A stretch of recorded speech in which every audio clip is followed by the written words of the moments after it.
இயேசு கிறிஸ்துவின் நாமத்தினாலே உங்களுக்கு அன்பின் வாழ்த்தலை தெரிவித்துக் கொள்கிறோம். தினமும் ஒரு காரியத்தை நாம் அறிந்து கொண்டிருக்கிறோம்.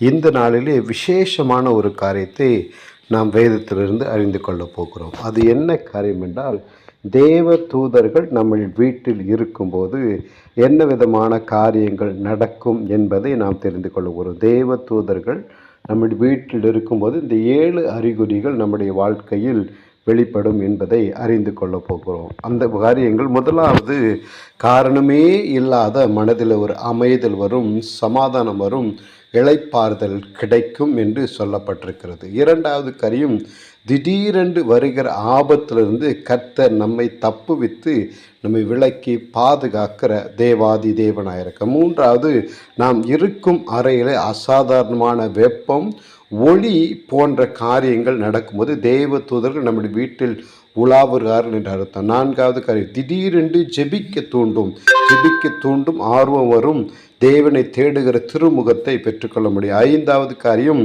அர்த்தமுள்ள கனவுகள், எச்சரிப்புகளை கர்த்தர் நமக்கு கொடுக்கிறவராயிருக்கிறார். அர்த்தமுள்ள கனவு, எச்சரிப்புகளை கொடுக்கிறவர். ஆறாவது, இருளிலே இருந்தாலும் திடீரென்று மறைந்து போகிற நிலைமையிலே வரும். இப்படிப்பட்ட காரியங்கள் எல்லாம் ஆண்டவர் தேவத் யாரும் இருக்கிற மாதிரி உணர்வு தோன்றும். இப்படிப்பட்ட நேரங்களே தேவ தூதர்கள் நம்முடைய வீட்டிலே நம்மோடு உலாவுகிறார்கள் என்று அர்த்தம். இந்த நிகழ்ச்சி உங்களுக்கு பிடித்திருக்குமானால் லைக் பண்ணுங்கள், ஷேர் பண்ணுங்கள், கமெண்ட்ஸ் பண்ணுங்கள், சப்ஸ்கிரைப் பண்ணுங்கள். பிறருக்கு இந்த நிகழ்ச்சி நீங்கள் அறிமுகம் செய்து கொண்டு நீங்கள் பெற்றுக்கொண்ட ஆசீர்வாதத்தை பிறரும் பெற்றுக்கொள்ள வழிவகை செய்யுங்கள். ஆண்டவர் உங்களை ஆசீர்வதித்து கனப்படுத்துவாராக.